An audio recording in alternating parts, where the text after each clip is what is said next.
talinong tao kung ang sitwasyon ay masyado ng komplikado at hindi na kayang ayusin pa. Maging ang mga siyentista, mga mathematicians, lahat ng mga eskola, lahat ng marunong, pagka komplikado na po ang sitwasyon, kaagad po nilang naisip ay ang back to basic. Tingnan po natin ang pinagmulan at mula sa pinagmulan, tingnan po natin kung bakit tayo nagkakagulo sa kasalukuyan. Siguro po, yan ang isang bagay na nais pong iambag ng American for a Better Philippines sa atin pong segment na Exit Superhighway from Poverty upang sa ganoon ang kahirapan na patuloy na nananatili sa karamihan ng masang Pilipino ay magkaroon sana ng katapusan.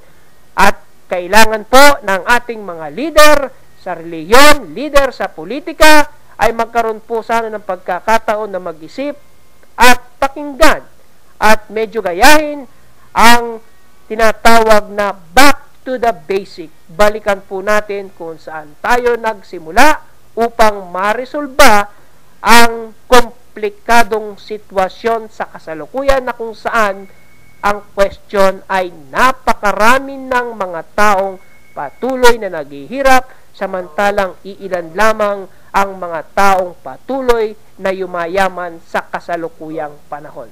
Siguro naman po lahat po tayo ay payag na dapat yan ay magkaroon ng katapusan.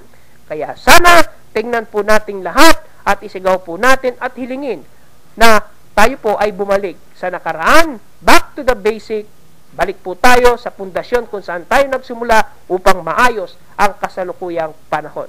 Bueno, wala na po tayong oras. Maraming salamat po sa inyong pakikinig sa ating programa. At syempre, babalik po tayo sa Lunes po ulit. Maraming salamat at magandang gabi sa inyong lahat.